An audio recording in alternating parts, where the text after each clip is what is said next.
노동 판례 백선. 취업규칙 불이익 변경에서 동의주체인 집단의 범위. 대법원 2009년 5월 28일. 선고 2009-22238 판결. 부당해고구제 재심 판정 취소. 박귀천, 이화여대 법학전문대학원 교수의 글입니다. 1. 사실관계. 회사 X는 4급 이하 일반 직원의 정년은 종전 55세에서 58세로 연장하고 관리직 원인 3급 이상은 종전 60세에서 58세로 단축하면서 일반 직원은 유리하게, 관리 직원은 불리하게 취업 규칙을 변경하였다. 이때 회사 X의 노동조합은 전체 관리 직원 12명 중 4명, 일반 직원 26명 중 23명으로 구성되어 있었는데 회사는 노동조합의 동의를 받았다. 이에 대해 관리직 원인 Y는 불이익을 받는 관리 직원들의 과반수 동의를 받은 게 아니므로 그에 따른 퇴직 조치는 부당해고라고 주장하면서 부당해고구제 신청을 하였고 원심은 Y의 주장을 받아들였다. 그러나 대법원은 불이익을 받는 직원의 범위에는 관리 직원뿐 아니라 일반 직원들도 포함되기 때문에 직원 전체를 대상으로 그 과반수의 동의를 받아야 한다고 판단하였다. 2. 판결의 내용.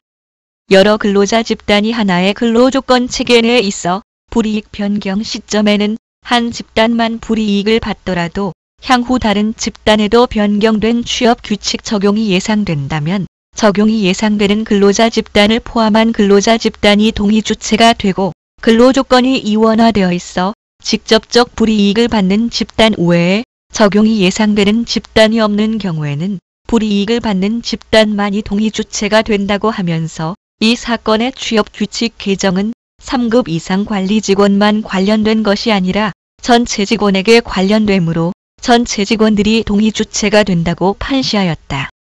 3. 해설. 1. 대상 판결의 의의와 쟁점.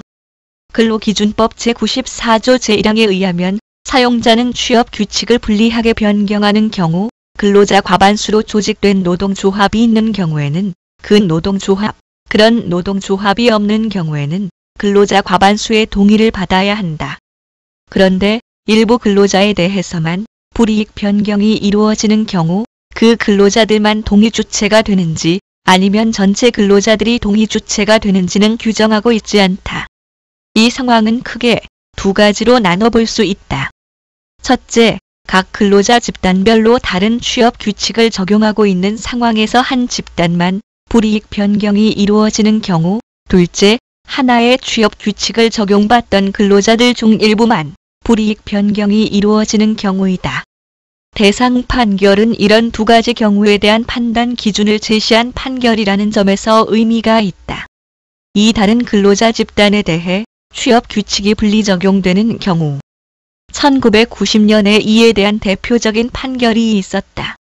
사원과 노무원에 대한 퇴직금 규정이 이원화되어 있는 취업 규칙 불이익 변경에서 노무원으로 구성된 노조가 동의를 했는데 대법원은 노조원인 총근로자 중 85%가 넘는 수를 차지하는 노무원이 퇴직금 개정안에 동의했더라도 이는 노무원에 대해서만 효력이 있을 뿐 개정에 동의한 바 없는 사원에 대해서는 효력이 없다고 판시하였다. 다만 노조가 노무원에 대해서만 동의를 했고 사원은 아무런 의사 표시를 한 바가 없기 때문에 이렇게 판결을 한 것이고 노조가 사원에 대해서도 동의를 했을 때에 대해서는 어떻게 판단했을지에 대해 의문이 제기되었다. 그런데 이후 2004년 판결에서는 공무원으로 있다가 공사 소속이 된 근로자들의 61세 정년을 원래 공사에 있던 직원들의 정년인 58세로 통일하면서 과반수 노조의 동의만 받고 당사자들의 동의를 받지 않은 경우에 대해 정년 단축자들인 전직자들의 집단적 동의를 받지 않았으므로 무효라고 판단하였다. 3. 한 근로자 집단에서 일부 근로자들에게 불이익 변경된 경우. 앞의 사례와 같은 경우인데 90년대 말 이후부터 관리직 등 상위직급 근로자들에 대해서만 근로조건을 불이익하게 변경하는 경우 전체 근로자들이 동의 주체가 되는지 당사자들만 동의 주체가 되는지에 대해 다툼이 많았다. 경기가 안 좋아지면 근로자들의 근로조건을 불이익하게 변경할 필요가 있는데 회사 입장에서는 그나마 불만이 적은 사람들부터 안 좋게 변경하면서 그걸 지렛대로 활용하려고 합니다. 그러다 보니 기존의 좋은 조건에서 일하던 사람들에게 일정 정도의 불이익을 강요하게 되지요. 그때부터 문제의 불씨가 생기는 겁니다. 이 판결 전에는 대법원에서 직접적으로 이런 경우를 다룬 사건은 없었고 비슷한 사건들에 대해서는 대법원에서도 다르게 해석될 수 있는 판결들이 많았다.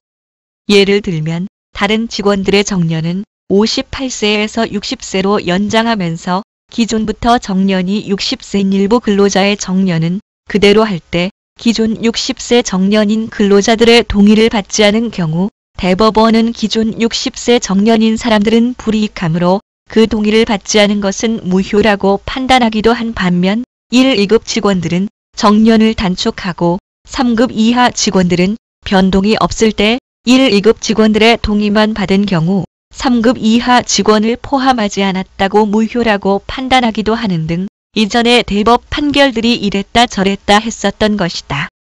결국 이 판결로 이전의 논란이 해소된 것이다. 4. 대상 판결의 평가.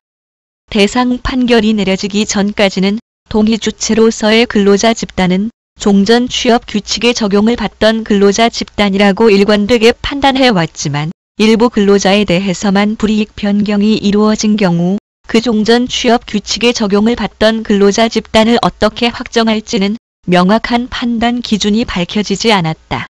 대상 판결은 이 문제에 대해 하나의 근로조건 체계 안에 있는 경우와 근로조건이 이원화된 경우로 나누어 동의주체를 판단하는 기준을 밝히고 있다. 특히 개별적 근로관계 문제에 대해 집단적 동의 요건을 결부시켜 근로자들이 사용자의 일방적인 취업 규칙 변경을 어느 정도 제어할 수 있도록 하고 있는 근기법 규정의 의미를 충실히 반영하면서 변경된 근로조건이 장래 적용될 근로자들까지 동의주체에 포함시켰다는 점에 의미가 있다.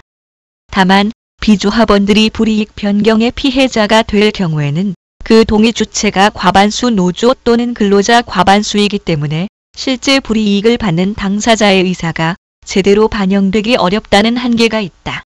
도움이 되셨길 바랍니다. 들어주셔서 고맙습니다.